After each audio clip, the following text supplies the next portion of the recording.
naciones digan quién es como su Dios. Él llenó nuestras vidas de gozo y danza.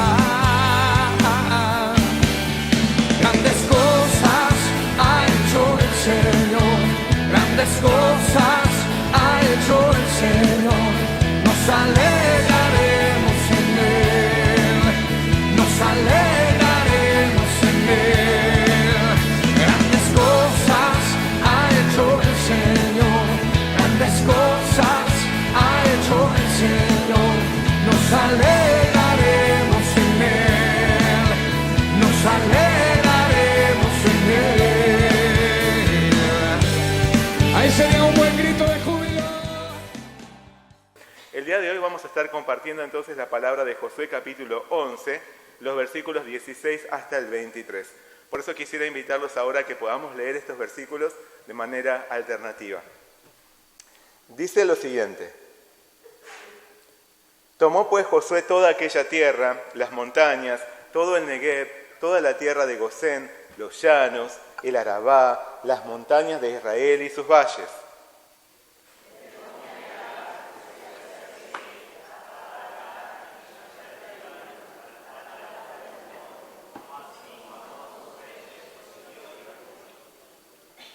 Por mucho tiempo tuvo guerra Josué con estos reyes.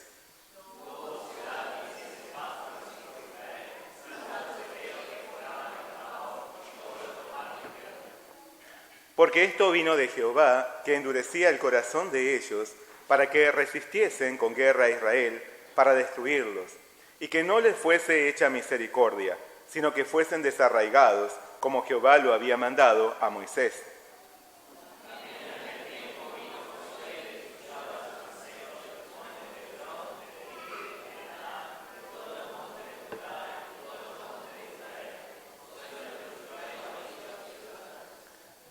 Ninguno de los anaseos quedó en la tierra de los hijos de Israel, solamente quedaron en Gaza, en Gat y en Asdod.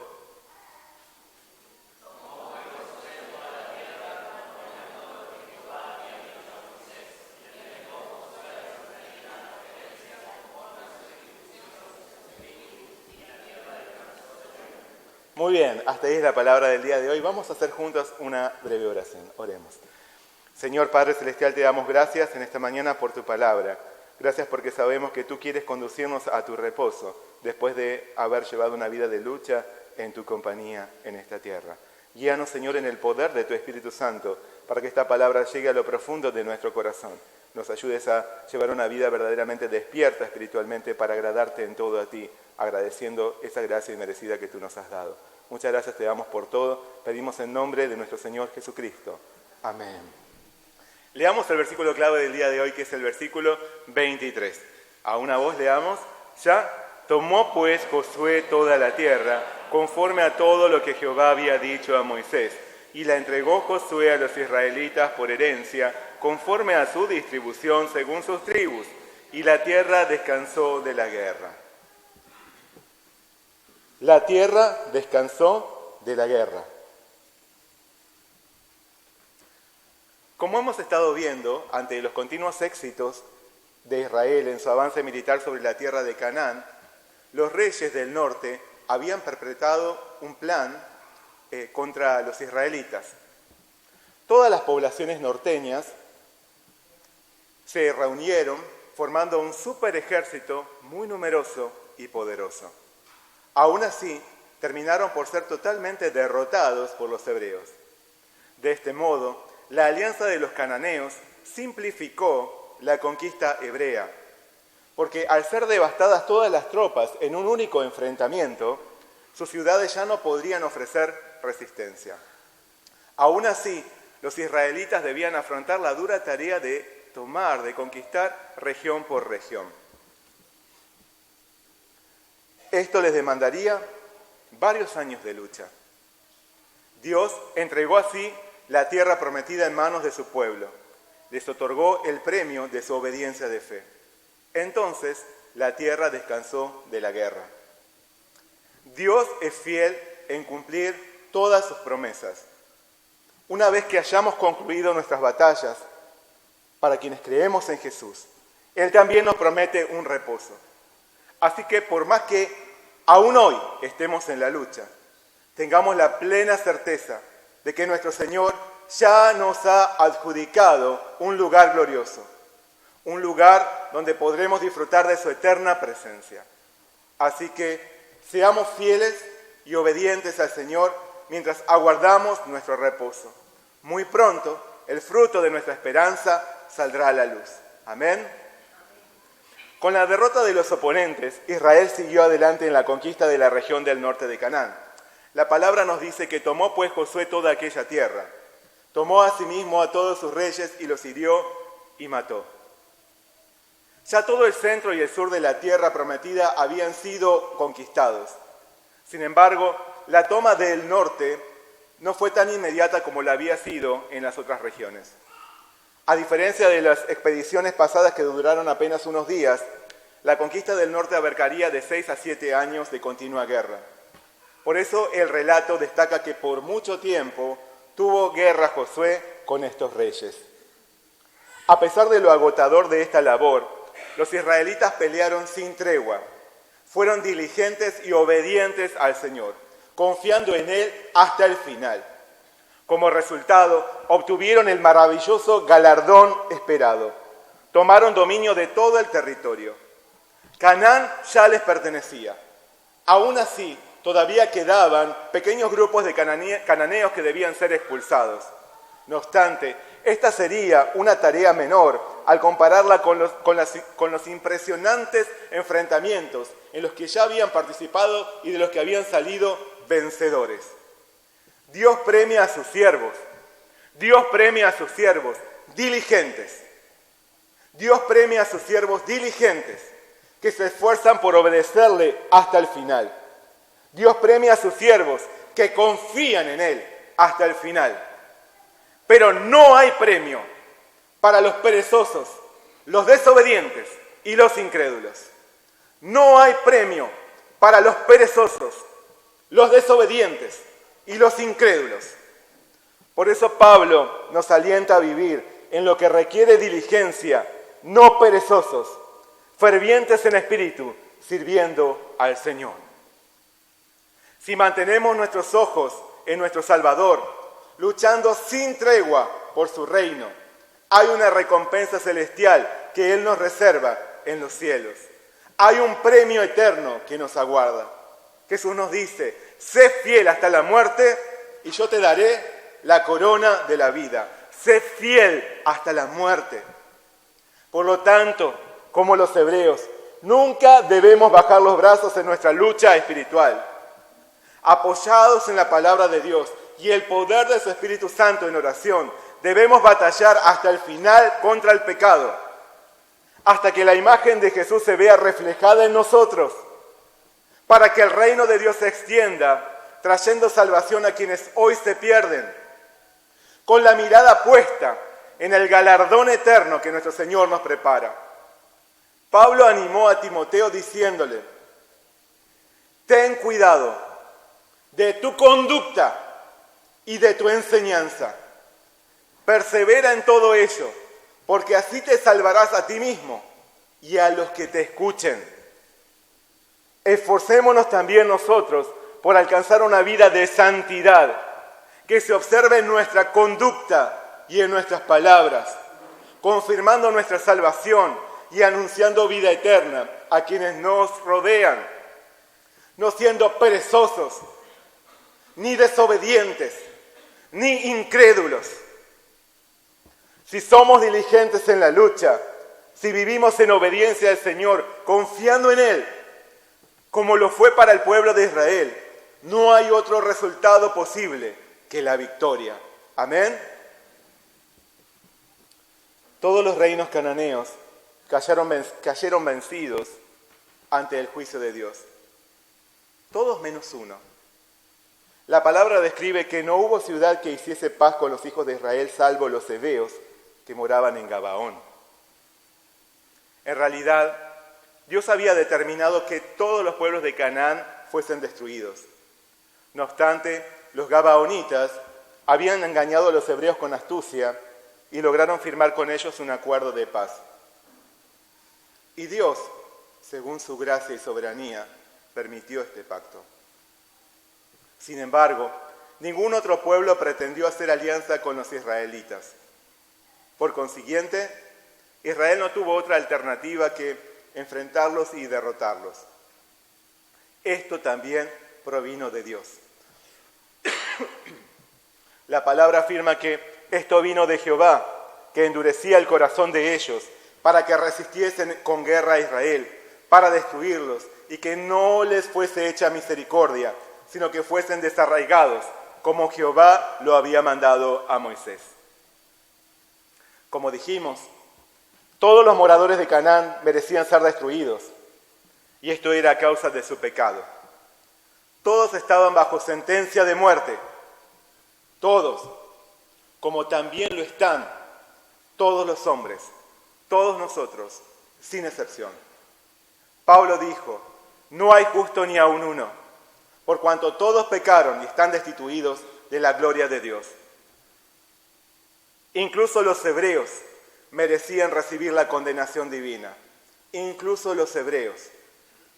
Moisés le declaró a Israel, no por tu justicia, ni por la rectitud de tu corazón entras a poseer la tierra de ellos, sino por la impiedad de estas naciones, Jehová tu Dios las arroja de delante de ti. Aún así, a pesar de ser imperfectos, los hebreos obtuvieron el favor de Dios. Los hebreos obtuvieron el favor de Dios. Asimismo, los pobladores de Gabaón se encontraron con la gracia de Dios. Y del mismo modo, también nosotros hemos sido alcanzados por la misericordiosa gracia del Señor, que nos libra del pecado solo por la fe en nuestro Salvador Jesucristo. Como también dijo Pablo, pero Dios, que es rico en misericordia, por su gran amor por nosotros, nos dio vida con Cristo, aun cuando estábamos muertos en pecado. Por gracia, ustedes han sido salvados. Pero, ¿por qué Dios tuvo cuidado de los gabaonitas y no de los otros cananeos? ¿Por qué Dios preservó la vida de los gabaonitas, tan culpables como los otros, y no la de los otros cananeos? No lo sabemos. ¿Por qué Dios tuvo cuidado de nosotros, dándonos salvación en Jesús? ¿Por qué? ¿Por qué nos eligió para darnos la vida eterna entre tantos? Puso su Espíritu Santo en nosotros y nos hizo parte de su pueblo. ¿Por qué a mí? ¿Por qué? Tampoco podemos saberlo, ni entenderlo. Porque no hay mérito alguno en nosotros. La respuesta a tan impresionante cuestionamiento está en el corazón del Señor y en sus perfectos y sabios designios, que por su absoluta gracia unilateral y según su soberanía nos dio el regalo de su salvación eterna. Tal vez podríamos mencionar que los gabaonitas tuvieron temor de Dios, reconociendo su poder y su fidelidad para con su pueblo. No así los otros pobladores de Canaán, que persistieron en su pecado y se resistieron a la obra del Dios Todopoderoso. Aún así, todos seguían bajo condenación. No obstante, el Señor conservó la vida de los gabaonitas y no la de los otros. En realidad, Dios les había dado un plazo para que se arrepintiesen conforme a su inmensa paciencia y misericordia. Porque el Señor no quiere la muerte del impío, sino que éste se arrepienta. Pero el tiempo de su paciencia y misericordia tiene un límite. Los cananeos insistieron en llevar una vida de pecado lejos de Dios. Por eso, Él los entregó a la condenación que merecían. No es que Dios endurece mecánicamente a las personas. No es que Dios endureció mecánicamente a los cananeos y ellos no tuvieron otra opción que caer en su destrucción. El hombre es el responsable de su pecado. Y no es el endurecimiento del corazón lo que hace pecar al hombre. Es la insistencia de los hombres en pecar lo que los conduce a que sus corazones se endurezcan. Y el Señor no hace más que dejarlos avanzar en el camino de muerte que eligieron para sí. Cuando el Señor regrese, ningún incrédulo podrá poner excusa alguna ante Él. Nadie podrá negar la sentencia eterna que caerá sobre su ser. Por eso Pablo reprende a los que se rehúsan a creer en Jesús y recibir su salvación, diciendo: ¿no ves que desprecias las riquezas de la bondad de Dios, de su tolerancia y de su paciencia, al no reconocer que su bondad quiere llevarte al arrepentimiento? Pero por tu obstinación y por tu corazón empedernido, sigues acumulando castigo contra ti mismo para el día de la ira, cuando Dios revelará su justo juicio. Entre tantas personas, Dios nos ha llamado a la salvación por la fe en Jesús. No porque nosotros seamos mejores o más distinguidos. No somos salvos por nuestras obras, sino conforme a su absoluta soberanía y por la única gracia de nuestro Dios. Él es quien obra según su voluntad. Por eso declara: tendré misericordia del que tendré misericordia, y seré clemente para con el que seré clemente. ¡Qué grande ha sido la misericordia y la gracia del Señor para con nosotros, que sin merecerlo hemos sido alcanzados por la salvación de Jesucristo! ¡Qué grande ha sido el amor del Señor para con los pecadores, tan indignos como nosotros, que obtuvimos una certeza de esperanza de vida eterna! Pero si en verdad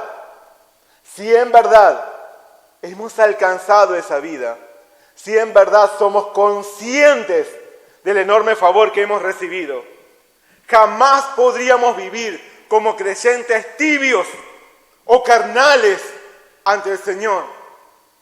¿Cómo podíamos llevar una vida tibia siendo conscientes de tan inmerecida gracia de salvación que cayó sobre nosotros entre tantas personas? Más bien, estaríamos en continua guerra contra el pecado y con el ferviente anhelo de extender el reino de Dios. Hebreos nos advierte: cuídense, hermanos, de que ninguno de ustedes tenga un corazón pecaminoso e incrédulo que lo haga apartarse del Dios vivo.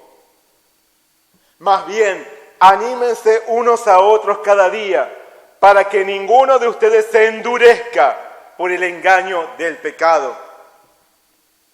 Hemos llegado a tener parte con Cristo, con tal que retengamos firme hasta el fin la confianza que tuvimos al principio.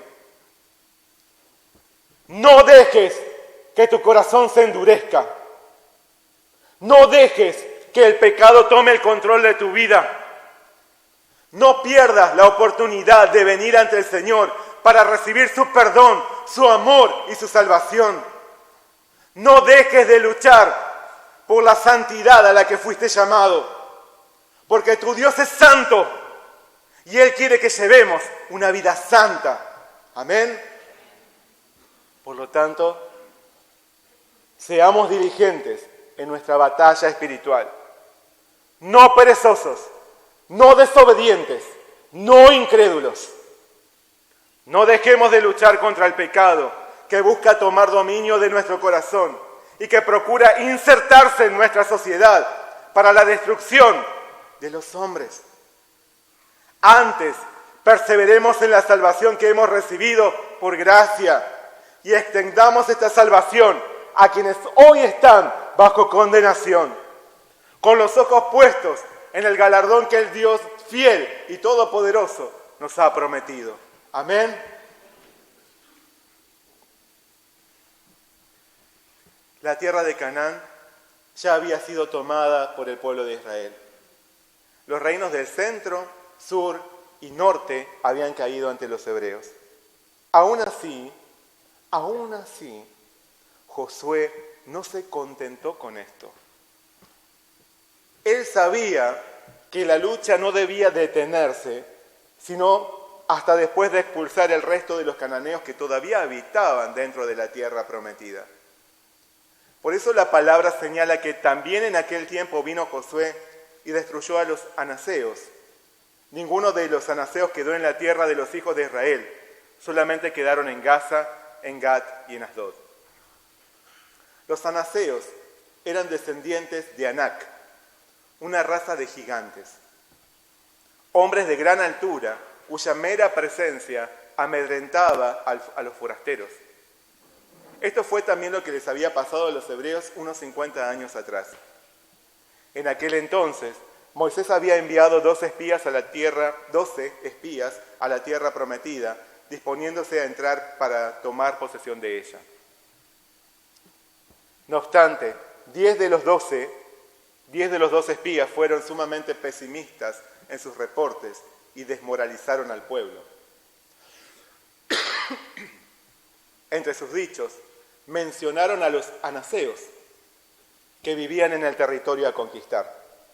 Dijeron: también vimos allí gigantes, hijos de Anac, raza de los gigantes, y éramos nosotros, a nuestro parecer, como langostas, y así les parecíamos a ellos. Debido a este comentario cargado de incredulidad, los hebreos se quejaron contra Moisés y contra Dios. Como consecuencia, el Señor los castigó enviándolos nuevamente al desierto por 40 años hasta que esa generación incrédula pereciese. Solo dos espías que no consintieron con los pesimistas sobrevivieron. Ellos eran Josué y Caleb. Aquellos gigantes que habían aterrorizado a Israel y que lo habían vencido aún sin pelear, fueron ahora derrotados por los ejércitos de Josué. Porque la nueva generación entre los hebreos confiaba verdaderamente en el Señor. Guardaba en su corazón las antiguas palabras de Moisés que había afirmado: escucha, Israel, hoy vas a cruzar el Jordán para entrar y desposeer a naciones más grandes y fuertes que tú, que habitan en grandes ciudades con muros que llegan hasta el cielo. Esa gente es poderosa y de gran estatura, son los anaseos.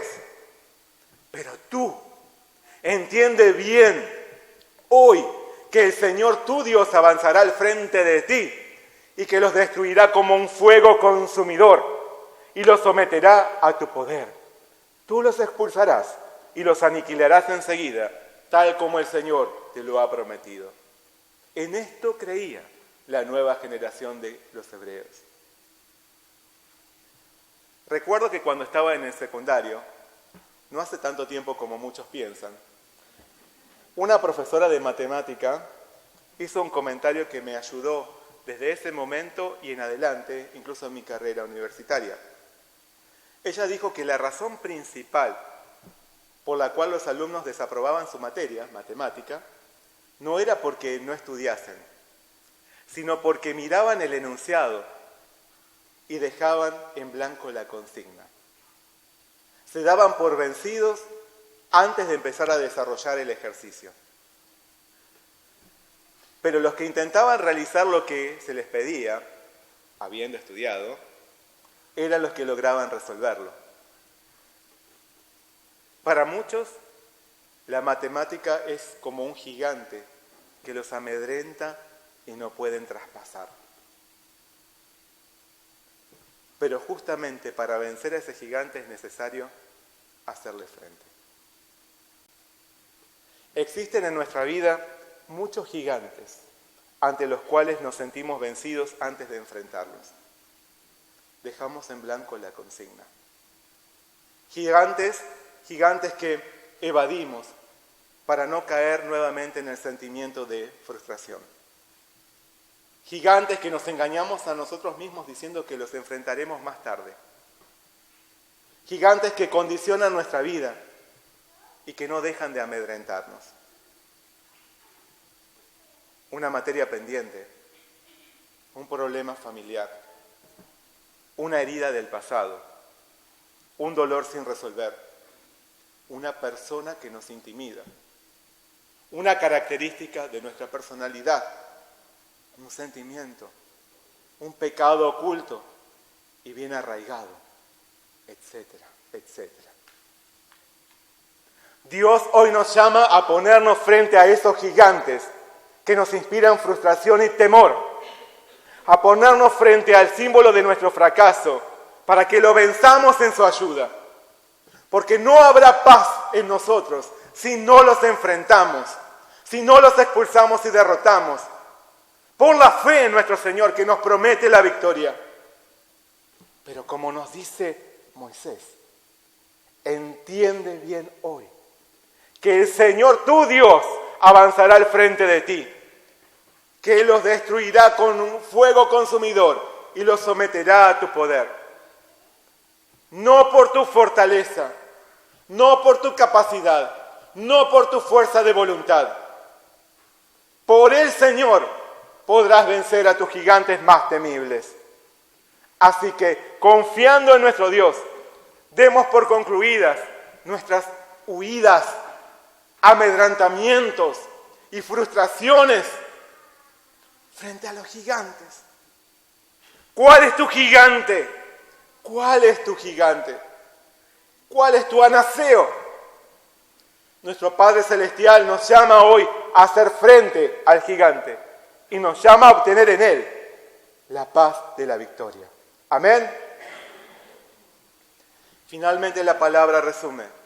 Tomó pues Josué toda la tierra conforme a todo lo que Jehová había dicho a Moisés, y la entregó Josué a los israelitas por herencia, conforme a su distribución según sus tribus. Y la tierra descansó de la guerra.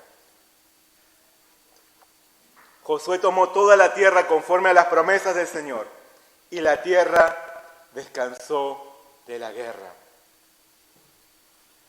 La obediencia de fe del pueblo de Israel había dado sus frutos. Por haber confiado en la fidelidad de Dios y haber dependido solo de Él, ahora eran vencedores. Había llegado el tiempo de distribuir y disfrutar la herencia que el Señor les daba. ¡Qué maravilloso! ¡Qué maravilloso! Después de tantas luchas, había llegado el tiempo de experimentar un dulce reposo. Finalmente, la tierra descansó de la guerra. Mucho antes de que esto sucediese, Moisés les había anticipado: pasaréis el Jordán y habitaréis en la tierra que Jehová vuestro Dios os hace heredar. Y Él os dará reposo de todos vuestros enemigos alrededor, y habitaréis seguros. Por la misericordia de Dios, los israelitas habían alcanzado su ansiado reposo. Aún así, la posesión material no era el descanso más perfecto que el Señor preparaba para su pueblo. Hebreos nos dice: si Josué les hubiera dado el lugar de reposo, Dios no habría hablado mucho tiempo después de otro día. Por lo tanto, todavía queda un reposo para el pueblo de Dios, porque quien entra en ese reposo de Dios descansa de sus obras de la misma manera que Dios reposó de las suyas. Pongamos pues empeño en entrar también en aquel reposo. Cuidémonos de no desobedecer a Dios. Al igual que a los israelitas, nuestro Señor quiere darnos el reposo definitivo. No son vacaciones en una isla paradisíaca. No es la posesión de algún bien material. No es una semana solos en algún lugar acostados mirando televisión. Es un reposo glorioso en los cielos. Cuando Jesús venga, habrá dos grupos bien diferenciados. no hay grises. Por un lado estarán los que se rehusaron a arrepentirse y seguir a Jesús. Por otro lado estarán los que creyeron en Jesús y le obedecieron hasta el final. ¿En qué grupo estarás? ¿En qué grupo estarás? A la espera de ese extraordinario reposo que nuestro Señor nos ha prometido. Por su indescifrable gracia, batallemos sin tregua, hasta vencer aún a los gigantes más feroces, hasta vivir en la santidad que el Señor anhela para nosotros, sin ser perezosos, sin ser desobedientes, sin ser incrédulos. Dios nos premiará con un descanso incomparable si somos fieles a Él hasta el final. Será el descanso de morar en su presencia. Así que esforcémonos por entrar a ese reposo. Vivamos en obediencia al Señor hasta el final. Tengamos la seguridad de que, así como la tierra descansó de la guerra en tiempos de Josué, también nuestro Padre Celestial nos entregará su reposo en los cielos. Amén. Oremos juntos. Señor Padre Celestial, te damos muchas gracias por tu palabra. Gracias, Señor, por llamarnos a la batalla espiritual. Señor, gracias por hoy exhortarnos a llevar una vida diligente delante de ti. No una vida perezosa, espiritualmente perezosa. Una vida que no sea desobediente a ti. Una vida que no sea incrédula. Gracias, Señor, por habernos llamado hoy, por estar exhortándonos hoy a batallar hasta el final contra esos gigantes feroces que también se presentan en nuestro camino. No nos llamaste a ser vencidos, sino vencedores. Ayúdanos a confiar plenamente en ti, en tu poder, porque tú eres quien lo hará y no nosotros. Pero en toda nuestra batalla, que nuestra mirada nunca se aparte de ese reposo glorioso que tú nos prometes. Porque un día ese reposo, el fruto para los obedientes, el fruto para los fieles y diligentes, saldrá a la luz. Señor, ayúdanos a poner nuestra confianza en tu reino y a batallar sin tregua mientras estamos en esta vida, en esta tierra. Señor, gracias por darnos la salvación en Jesucristo y esta esperanza certera en los cielos. Te damos gracias por todo. Pedimos en nombre de nuestro Señor Jesucristo. Amén. Grandes cosas ha hecho el Señor. Grandes cosas ha hecho el Señor. Nos alegraré. Cánteselo a la persona que está a su lado. Nos alegraré. Dígale a su hermano, dígale. Grandes cosas ha hecho el Señor. Grandes cosas ha hecho el Señor. Nos alegraremos en Él. Nos alegraremos.